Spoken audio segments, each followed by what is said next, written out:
The world is a liar. What you see out there is not reality. It's a collective projection of a limited perception of an infinite perfection. It's a projection. We are in an apocalypse right now. An apocalypse means the lid has come off. All that has been hidden is being revealed.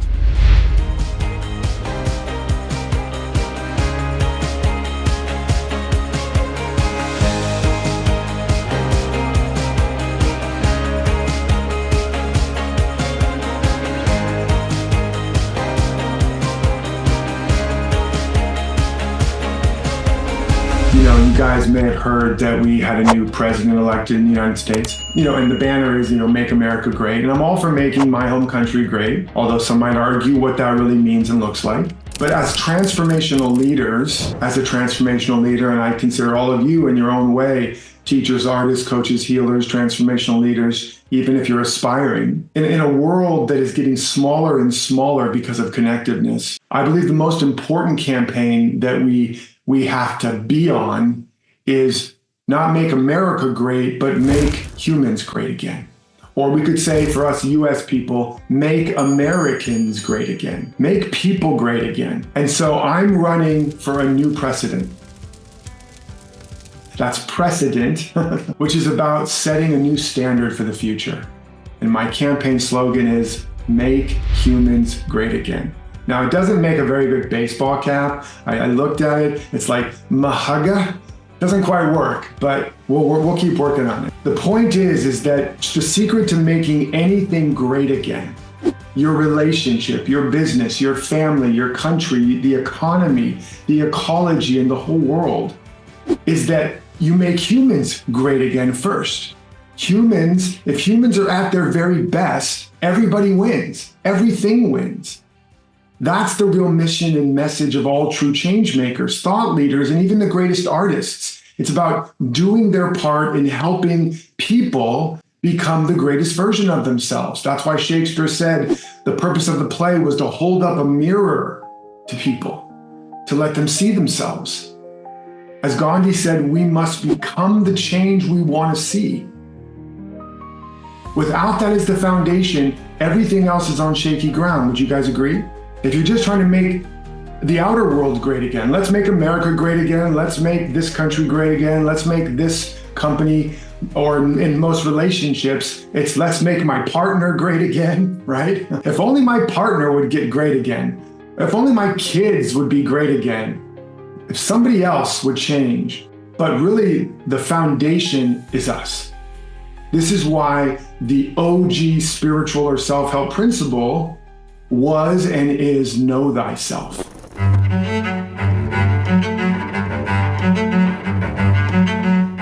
You can't be yourself if you don't know yourself. And if you're not being yourself, you're something that isn't true or real. You're a parental fantasy. You're a product of peer pressure or societal conditioning. You're a bad math equation. Your 2 + 2 = 5 or equals 3, which is false.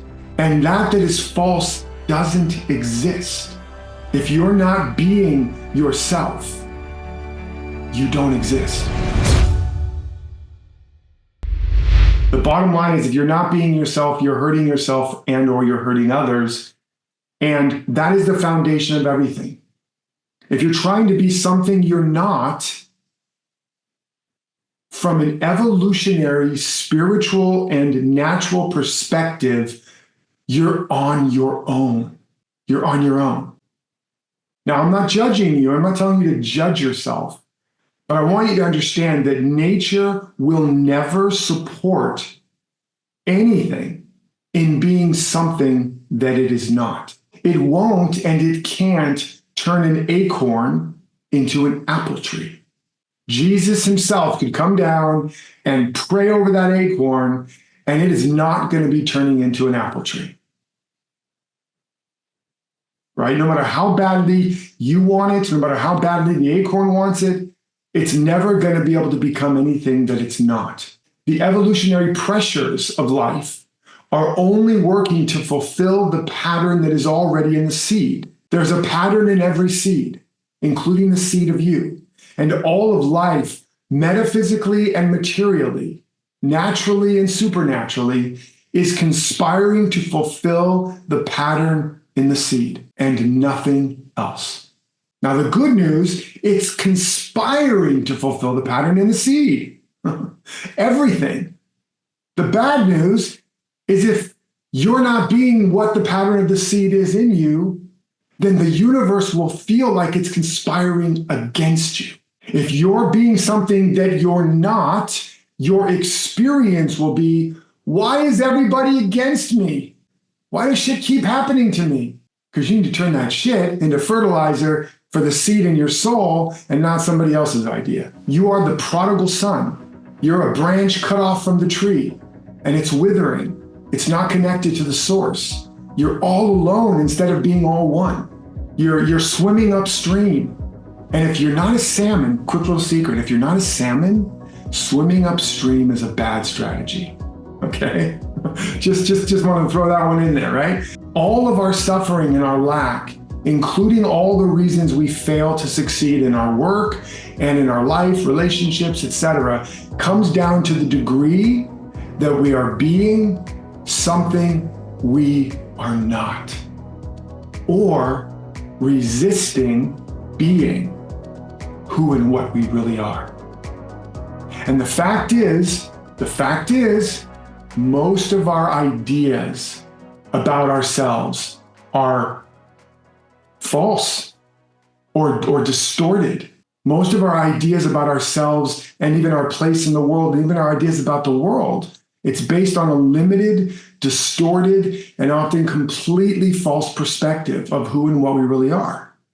We are living in a matrix or a simulation, not of a computer, but of our mind. But it's an illusory identity and worldview, and no matter what we do or how we try to fix, change, heal, or improve ourselves, we'll never get out of it.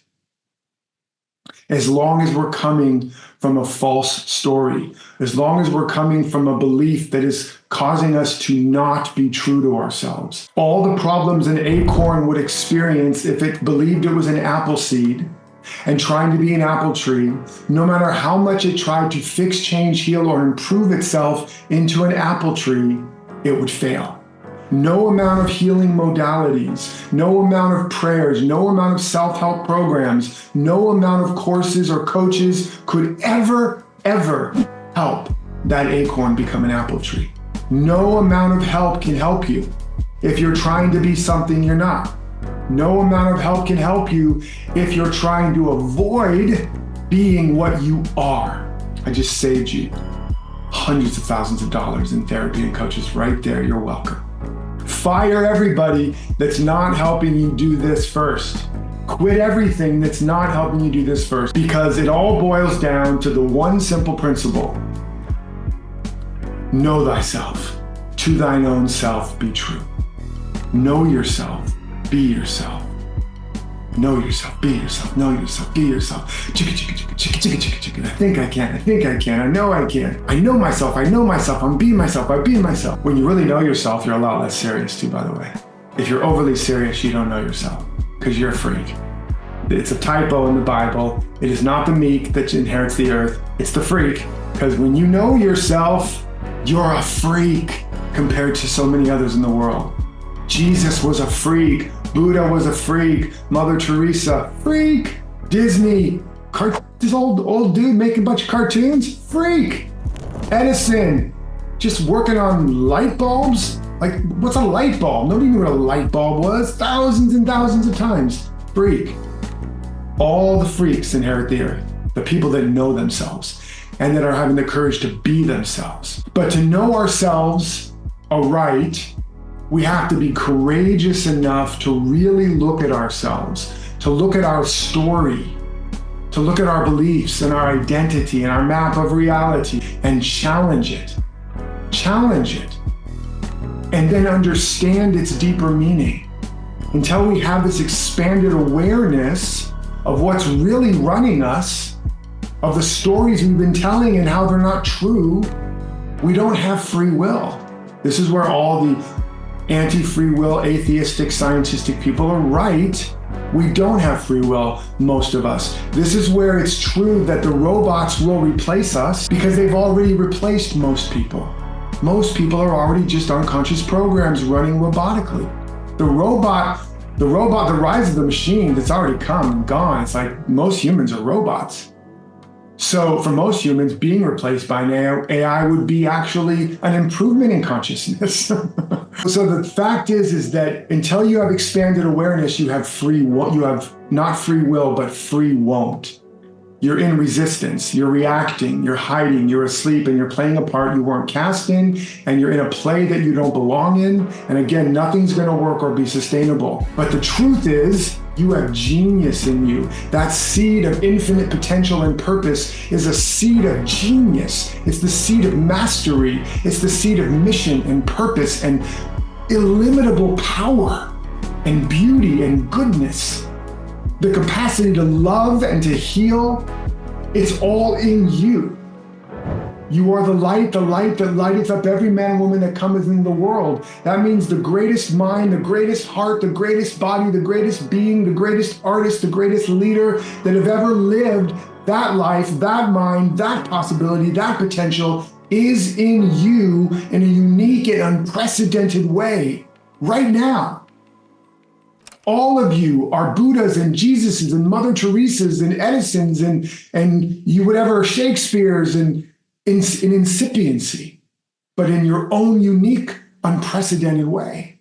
But for you in your life to succeed, you must be an embodiment of this true essence. It must be embedded in your unique code, what I call the life code.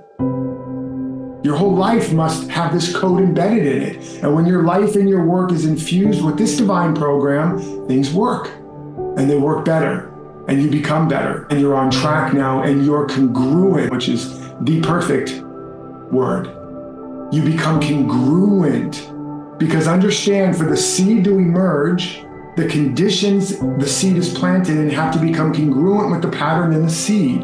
When the conditions are congruent, the pattern emerges. When you create the congruent conditions in your life, within and without, which we're spending the weekend doing, that pattern of purpose emerges. The potential emerges. No matter what the problem is you're facing, the potential in you is always greater, but you have to become congruent with that potential. And so it starts with an understanding, knowing myself. That leads to an inner standing, an inner rootedness. And that allows you to have an outer standing, an outer rootedness, an outer strength, so that no matter what comes at you, you're not shaken or broken, because you're not rooted in the world. You're rooted within yourself. An understanding, an inner standing, and then an outer standing, and that's when you become outstanding. That's how you stand out. That's how you become truly great, where greatness is the ability to be ourselves authentically and powerfully and fully, and give the gifts we were designed to give, the way all the trees give their flowers and fruits and nuts that they were designed to give, and not the flowers, fruits, and nuts some other tree was designed to give. And if we do that, we will make America great again, and Europe and Asia and Africa and everywhere, and every system. The healthcare, the wealth care, the economics, everything will shift on its axis and become aligned with who we are. And one other thing, this isn't about fixing yourself. Any work that is trying to tell you to fix, that you have to fix yourself, you want to turn and walk away from that. Because that's again coming from the false story, the false identity. This is not about fixing yourself. It's about finding yourself. It's about rediscovering and reclaiming and allowing more of you to come out. The gardener does not fix the oak into an acorn into an oak tree. You broken little acorn, the acorn is not an inadequate broken oak tree. It's a perfect acorn with the potential of an oak tree. And the gardener doesn't judge it. Oh, you sad little nut, you crazy little nut. It's like, go out there and build an oak, make something of yourself. No. The gardener doesn't try to make an oak happen or whatever. The gardener creates the condition that makes the oak or the apple tree or the rose bush welcome. Doesn't make it happen, makes it welcome. It's a process of coming into alignment, knowing yourself, knowing the pattern, knowing the life code, coming into alignment. And as there becomes congruency, the law of emergence kicks in and your life begins to blossom. You're not broken. Your whole, complete, and perfect idea of life, but you've forgotten who you are.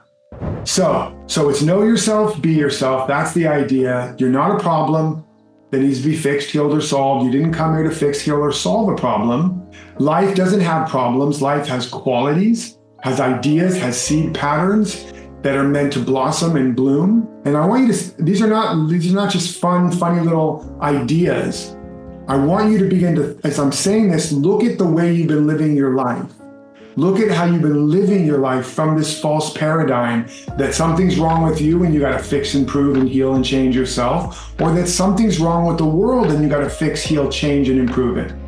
And you've been spending your life in resistance and in a story of lack, limitation, separation, duality, good and evil.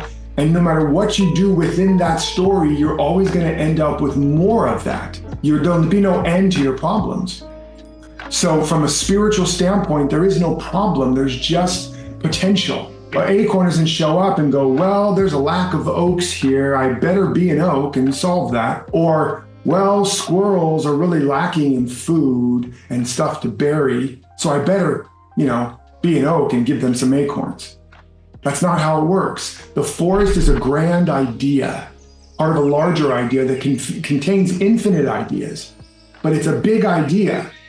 And none of them are fixing or solving problems. It's emerging. It's an emergent thing, right? The whole pattern is here and it's unfolding. And I won't get into this weekend, but I have my whole theory of evolution that I've been shown spiritually is that evolution is not from nothing to something.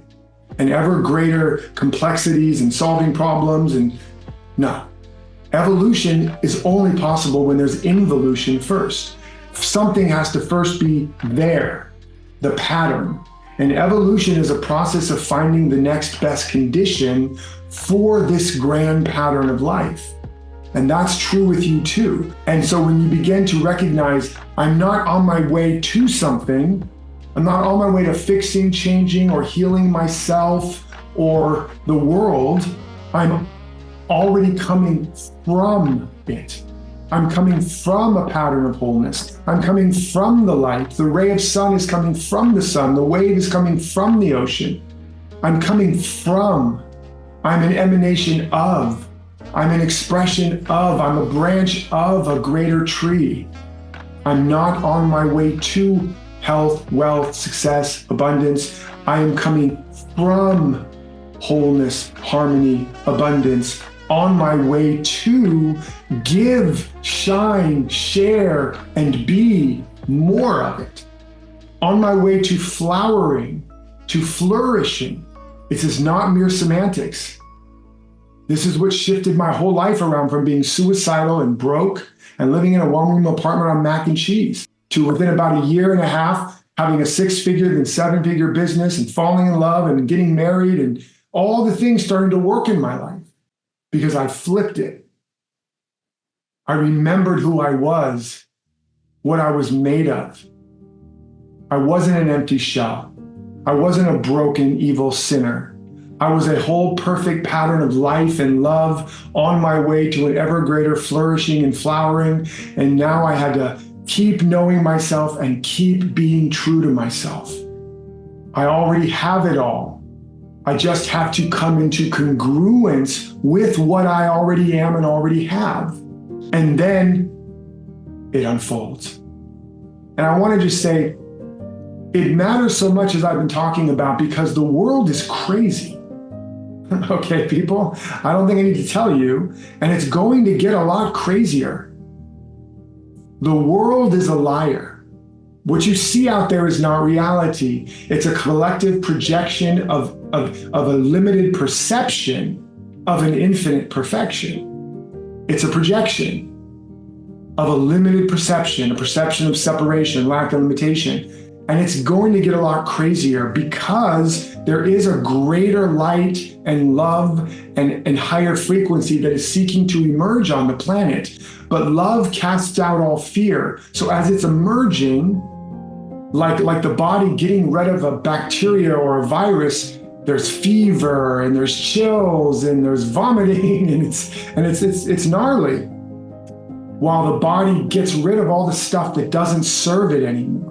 And it's especially going to get gnarly with the rise of technology and AI, as I've been talking about. And this gets down to the heart of the matter, because we are in an apocalypse right now. And apocalypse means the lid has come off. All that has been hidden is being revealed. And it's been going on, creeping up for a while, even since the 60s, but it took a big turn with the 9/11, then another really big turn with the pandemic. And this is the fourth turning. That's why it takes a few decades. But we're now in the kind of the grips of it, of this fourth turning and this apocalypse and this lid opening up and the truth being revealed and also the demons escaping. And what AI and technology has done and is doing is going to do is exacerbate all of it.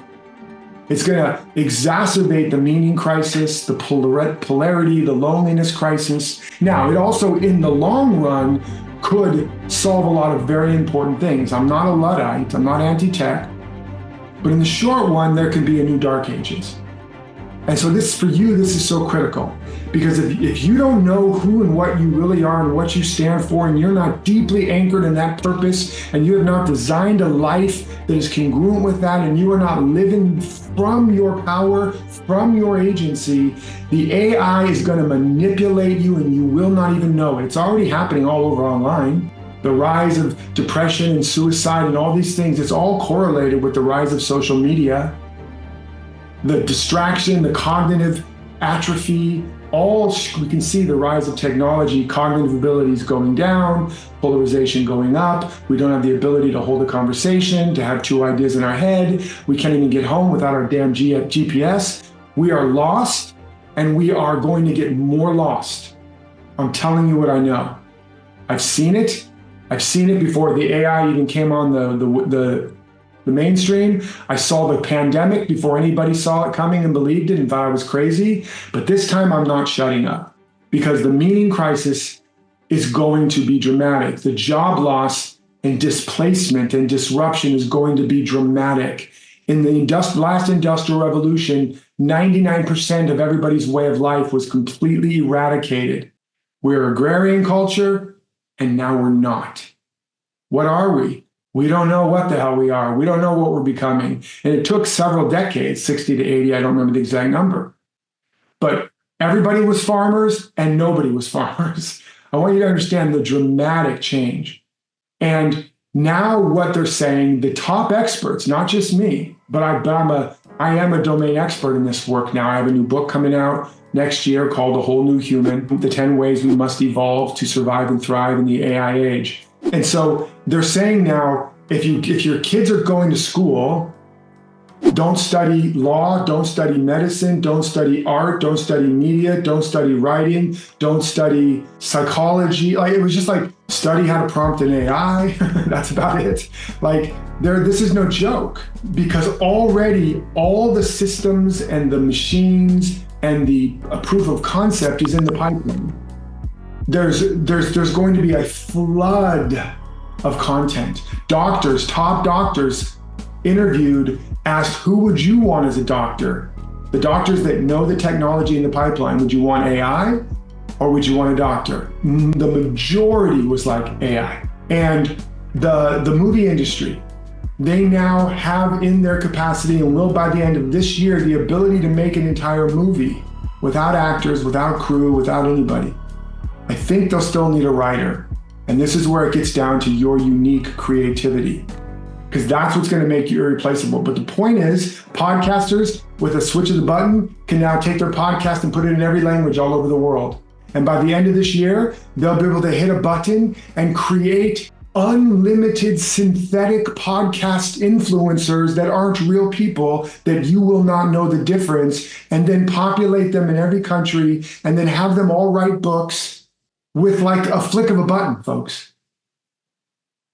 And boom, I have 100,000 synthetic podcasters and influencers and books, and I create profiles across the internet. It's already in the pipeline. We are reaching a singularity. And what that means is the whole way of work, of wealth, of economies, of jobs, of what it is we're even going to have a use for is all on the table. And humans can survive anything.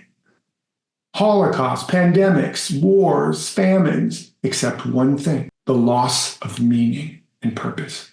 When a human being loses their sense of meaning and purpose, they die.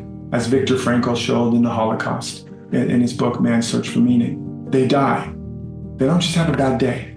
A person commits suicide because they just don't see any reason to go on. And this isn't just going to affect jobs and lose your meaning there. There is millions of AI companions now proliferating. And increasingly, people are saying they prefer their AI companion to a human being. And that's going to rise. As loneliness, people are turning to AI.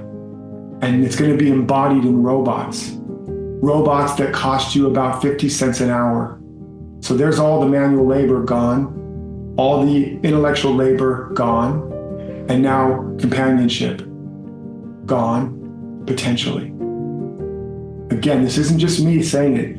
I wrote the book about it, but they're only now starting to catch up and say it. I saw it all in the download I got 3 years ago when the voice said, "Build the ark, the flood is coming."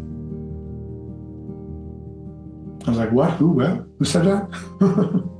And it showed me what was coming, and I've been watching everything unfold. So here's the good news, bad news. Bad news is if you don't get ready, if you don't make this weekend the most important weekend of your life, and you don't figure this stuff out and get to know who and what you are and why you're alive and double down and really make your life congruent with this vision in you, then you are going to be susceptible to all the manipulation and all the trends, and you're going to get swept along by the tsunami. You're going to be standing on the beach going, "Honey, look at that pretty wave. Wait, that wave looks pretty big. Honey, run." And it's too late, right? So I want to get you out there in the water surfing so you can ride that wave. And you can, because I'm a student of history, and through every great crisis, the greatest new generation of leaders, artists, creators, influencers arise. Look back before the pandemic and after, and you'll see an entire new generation of influencers, of teachers, authors, thought leaders, change makers, healers, who are now superstars, who are now, whether you agree with them or not isn't the point here. That's where leaders are made, is in times of great challenge. And this is the greatest existential threat we have faced as humans. And the really strange part, most humans don't even know about it yet. And they're not prepared at all. And it's coming really fast. Projections are this year, there's going to be some major inflections. And within 18 months, we are going to collectively be feeling the pain. And again, if you're ready, if you've got your life's work just dialed in and you've built your platform or written your book, and you have the tools and the consciousness and the mindset to be living your life authentically, to be living congruently, to be living from a true mindset of abundance and service, you're going to have a beachhead established, and you're going to be a light and a lighthouse in the storm. And you're going to be the one people look to. And you're going to have your radio tower above the floodwaters so that you become a signal in the noise. Who here wants to absolutely look back and realize that they took this moment to prepare themselves? They didn't wait, they didn't waste, they didn't wander, they didn't wonder, they didn't screw around and make excuses, but you actually pulled yourself up and dug a deeper well within and took a stand for what you're really made of and made for. And you look back and see that I did it. And as the flood comes, you surf it and you are successful in a sustainable way and are making an impact and a difference you came for. Who wants that? When you want something as bad as the drowning man wants his next breath, you'll have it. But if it's just like, yeah, that'd be cool. Yeah, I want that. Yeah, that would be nice. No, it's like, they say it's either a fuck yeah or it's a no. And you want to know your clear no's, but boy, is it time more than ever for us to know our fuck yes. We have to take a stand for ourselves, for our humanity, and for our future. Because ladies and gentlemen, girls and boys, if you don't, it will be taken away. And thought leaders are not all just pie in the sky, everything's gonna be great, 7 figures in 7 weeks. No, sometimes you gotta bring out the prophet. And you gotta be like, wake the you-know-what up, people, because the flood is coming.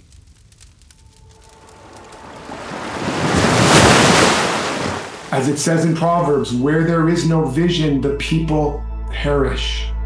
It doesn't say where there is no vision, the people, they have a bad day. They run out of lattes at Starbucks. Where there is no vision, the Lululemons don't fit anymore. Where there is no vision, we die. We stagnate. We are zombies, which is why there's so many zombie movies and TV shows out there. It's the artists tend to give us the preliminary preview of coming attractions. We have become mobs of zombies, following trends and algorithms, and we need you to come out from amongst them. And it's not going to be easy. It's going to be hard. It's going to be hard. If it's easy, there's nothing there. The potential is where it's difficult. You want to go find new gold? It's not just shiny on the surface, just hanging out. You got to blast your way through the mountain and dig, because otherwise everybody else would have gotten it already. And so we have to be able to put on our big boy and girl pants and do the hard work. And I believe you are. Right now, there's about 1 million books published every year. That's going to go to 10 million, then 100 million. Right now, there's about 70 or 80,000 songs on Spotify every day posted. That's going to go to 700,000 and 7 million very quickly. Right now, there's a couple million podcasts. Going to go to 20 million, 100 million very quickly. There's, I forget how many billions or hundreds of millions of web pages. It's going to go into the trillions. Right now, there's already the beginning of deep fake and misinformation, disinformation. It's going to get so bad, we are going to live in a post-truth, post-reality world. There's going to be so much content, so many opportunities to be distracted, that in the next 18 to 24 months, if you have not absolutely, once and for all, finally, whatever it takes, gotten your life together and gotten your life's work out there and living life at the fullest possible potential you can, if you do that, you're going to be okay. If you don't, it could be all over in terms of ever having a chance again. Because those that are not established, it's going to be like starting a race after the runners have already lapped you a couple times. You're never going to catch up. I know that's not pretty sounding, but sometimes you need to hear the hard medicine. If you ever want to get your work out into the world, if you ever want to get your life to the next level, you got the next 12 to 18 months max. Now, of course, some people will break through, but I'm just telling you, it's already hard. It's going to get 10x, 100x, 1000x harder. People are going to, with a touch of a button, be able to create an entire movie studio. With a touch of a button, create an entire media studio with agents. It's not just AI, large language models. What's coming this year is all the agents. That literally means synthetic people. And now with a prompt, I can populate my company, my life with 100 agents that are going out and doing all the work for me. And we'll have a company that's literally companies created just with one person, boom, like magic. Like I said, an entire media company, podcasts, books, workshops, just with agents going like little elves building everything, making everything, and one individual. Now you could be that individual if you start and know what it is you're here to build. But I just want you to get a grasp of the scope of how utterly and profoundly unprepared we are. And if it makes you scared right now, good. Wake up. Like a soldier in battle, you are awake. You are present. Good. Because at the very least, you won't be able to say, nobody told you. And if you take it seriously, you won't be able to look back and go, God damn it, why didn't I listen? The good news is you're getting this news before 99% of the population understands what's going on.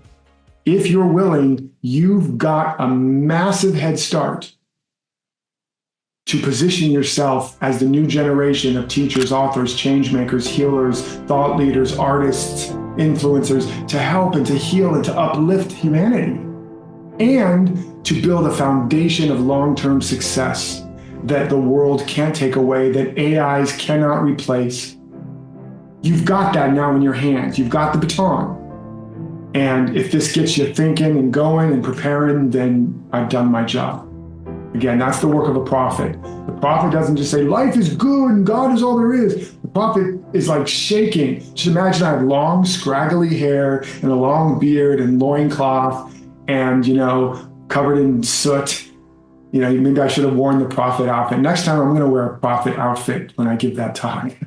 Okay, so the good news is you're here and you're hearing. And you got time. And you've got it all in you. Yes.